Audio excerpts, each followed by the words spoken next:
Hey, Meacho, actually, before we start, Dragon Ball Sparking Zero PvP, right?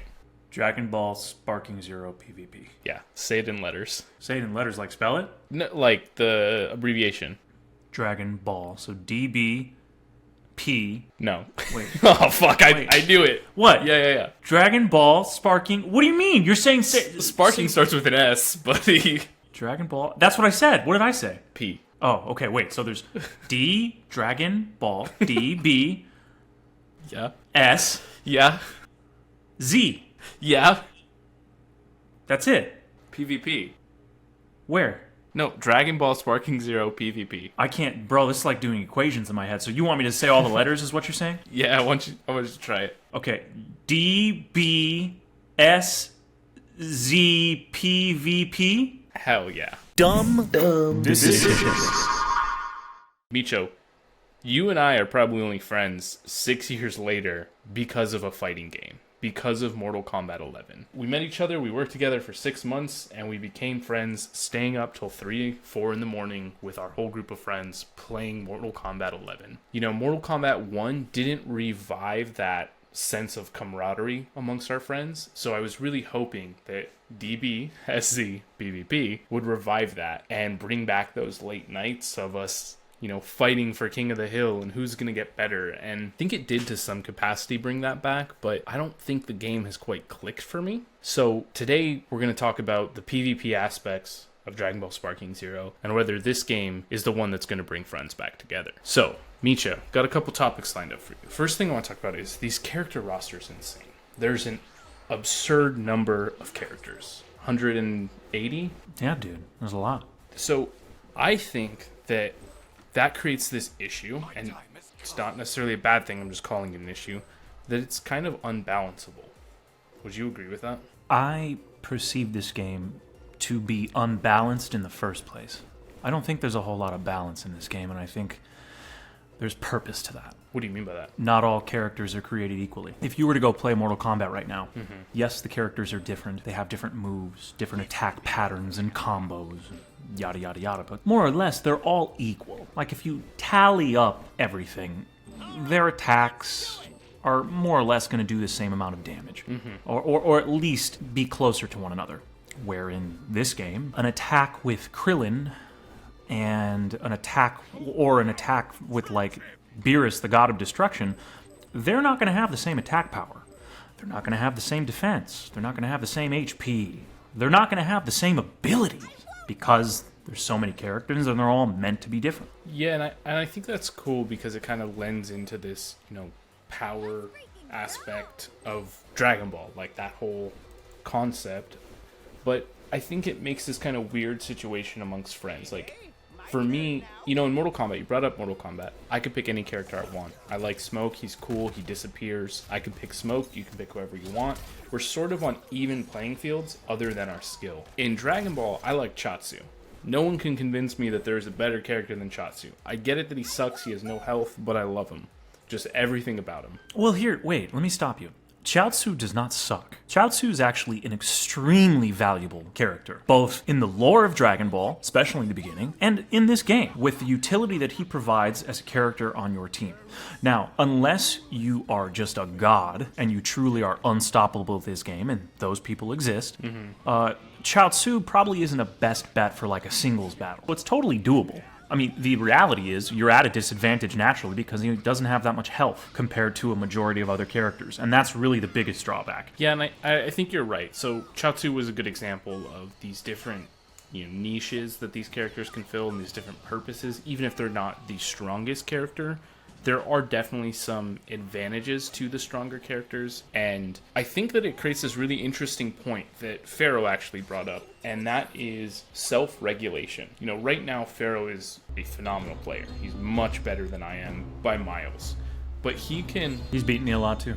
I think he's beat everybody. It's kind of embarrassing. But what he does, or what he can do, is not pick the best characters in the game. You know, he can not pick the DP10s, and he can pick a 4 and a 5, and I can, you know, compensate for my lack of skill to some degree by picking the higher character. And I think that like allows a better, like, I don't know, group dynamic, because you can have the people who are good, you can have the people that are bad, Correct. and they can all have fun. Yeah, no, absolutely. People are doing that on ranked, by the way. Obviously, people, for the sake of winning, not only you can be a sick, nasty fuck of a player, but you can also just keep picking Super Saiyan 4 Gogeta, or Ultra Instinct Goku, or Vegito, or just any of those, obviously, just S-rank characters, Right. and just obliterate, because they have the best offensive and defensive capabilities in the game, on top of being able to wild sense and yada, yada, yada. Yeah, so we'll get into ranked. The other thing that I want to bring up is, learning a new character. There's so many characters. This is interesting because in Mortal Kombat, I picked a character, and I learned it, and it was Smoke, and it did everything I wanted to do. I perfected that character. In this game, the characters play, it's almost like Smash Bros. In the sense of, like, the buttons are the same, the combos are generally the same as far as button presses go, but the real difference is in the follow-ups. So, do you like that there's this homogenous, I guess, control mechanism or control scheme for characters? Yeah, I think for a game like this, it works out. You have a lot more maneuverability and movement options than you would in, let's say, Mortal Kombat or even Smash Brothers. I think as far as fighting games go, this really tests the boundaries of your field of play and how and where you can operate. Flying, not flying, all those things. Because there's so many characters, I don't want everybody to be that different. I can't remember. Like, my brain, I don't want this to be like MK, where I have to, like, memorize these crazy combos to go. It just doesn't work. Not for this. Not for me. Right, and that's part of the trade-off you get with having so many characters that you can play. That's actually one thing I was going to ask you is, do you prefer to swap, or are you picking a character or two and sticking with them? As a fan of the show, I might just like a character just because I like that character. And I think they're so cool, I'm going to just use them anyway. But I also will play around with characters based off of their abilities and how they benefit me. Something that is a struggle for me in this game, and I'm getting better at it, but timing my R1s, my teleports, right? So in order to compensate for that, I'll naturally maybe pick a character that definitely has Wild Sense. What does Wild Sense do? It'll basically auto-teleport, that's all. It's a free teleport that you didn't really have to work for outside of achieving enough ki to activate it and then being attacked. Or Solar Flare, your ability to blind your enemy. Explosive Wave, which propels your enemy away from you. Like, if you're lost in it, if you're getting hit from the back, which you do, or at least which happens to me 95% of me fighting in this game, I'm being attacked by being hit in the back of the head and the ass because my opponent is behind me. I will naturally pick characters that have Explosive Wave, like Vegeta. That was my long way of saying I do both, I do it all. I'll pick characters simply because I like that character and I like their moves, or I'll pick that character because I have some type of nostalgia towards that character. It just depends on the situation, who I'm playing. Is it ranked? Is it against my friends? But there is also a mechanism of balancing in this game, and it's the DP points. I'm assuming they stand for Dragon Points. I don't know what they stand for. I think they do. I guess I never thought about it. I think for ranked, they're a cool system. Yeah. You have an allotment. I don't know that 15 is the correct number. So, only referring to the previous games, in this example, Tenkaichi 3, you can choose from 10, 15, and 20. See, that's cool. You had the ability to actually have 20, so you had a little bit more leeway to have, like, a more complete team, as opposed to just 3 or 4 characters. But in Sparking Zero, it's just 15. So, hey, here's a plug for what I would like to see as a player. Have the option to retain 15, or what's the deal with just upping that amount to 20, and then we can have a little bit more fun, depending upon how you want to play the game. Just as an option, in the beginning, like where you're setting your parameters, like in the same place where you can choose to use battle items, yes or no, you can choose to have your DP be 15 or 20. I don't think there's anything wrong with that. That's kind of interesting, because if you don't want to play against Ultra Instinct or any of the 10 characters, you make your DP 9, And then they can't pick that character, and it kind of like forces... That's interesting. That's really interesting. DP is the best part of Dragon Ball Sparking Zero competitive play. I will die on that hill. It's the most fun experience you can have with the verses. I think that you're right, and the reason being is because in ranked play, it allows you to... It makes it so that it's not just pick the top tier character and be a sweat. like a sweat pool. It's ranked, it's competitive for the people that aren't sweaty. I think so. Yeah. My point was about increasing and decreasing the cap. I didn't think about it for ranked, but I do like it for ranked. But I also wish it was available for friend play, I guess. Yeah, for 100%. But in terms of friend play, back in the old days, you would just play with each other on the couch locally. Mm-hmm. That's how I played a primary amount of Dragon Ball Z games. It wasn't online, it was next to the other person. In this game, on a versus basis, when you want to play against, particularly with your friends, is it's local couch play. Which you can do, by the way, but as of right now, there's only one map you can pick, the Hyperbolic Time Chamber, and you can't do world tournaments at all. You just can't play a world tournament if the two of you are sitting on a couch and wanting to do that, whereas in games that are 10 years plus old, you could do. Now, granted, you can argue, well, that was in 2007, it's 2024, people are primarily playing online, shut the fuck up. Okay, I respect that. But you're telling it's local couch play.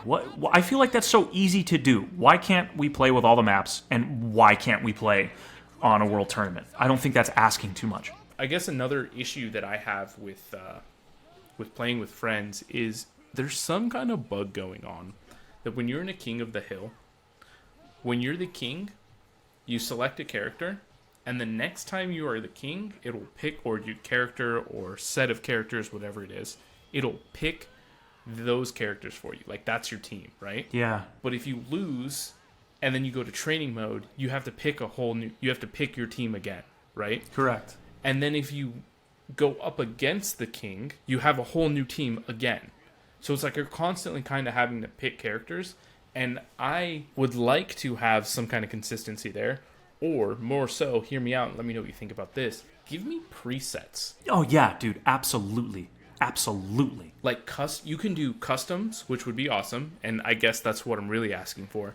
But imagine, like, you know how in Call of Duty they give you 5 or 6 standard loadouts? Yeah, it'd be great. How cool would that be? Like, they're just a team that's, like, lore accurate or whatever, and they're put Correct. together. You can just have multiple teams that you've already preset to pull out when you want to, on top of obviously having the choice to not use any of them and just pick characters off the rip. Quite frankly, it would just smoothen out the entire experience. I agree, because it's kind of burdensome. You have to, know how many DP points you want to spend and know what characters you want. And then if you want to make a change, it's a whole process of unselecting the character and selecting again. And it can kind of be a little weird thing. And the time limit, obviously. If you couple that with the fact that you don't get a long time limit, and that unless you know how to go around it, which is not easily specified, when you press the X button to select that character, you have to wait for like this tiny little animation for them to like land to start picking your next character, and that's eating at your time.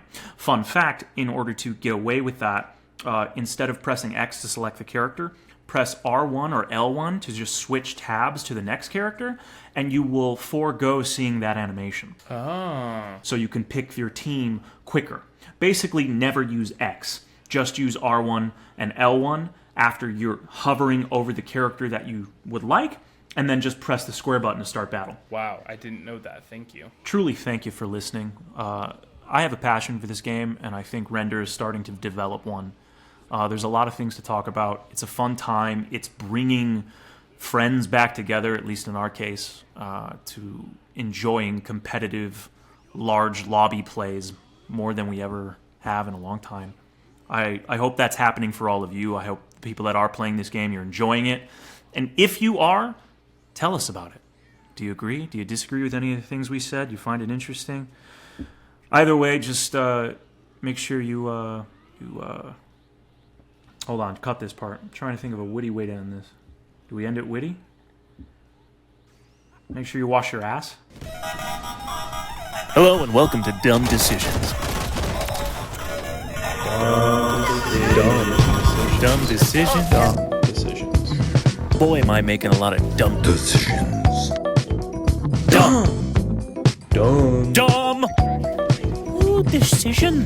Dumb, dumb, dumb, dumb, dumb.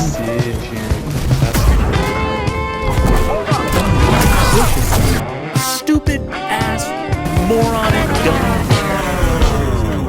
Decisions.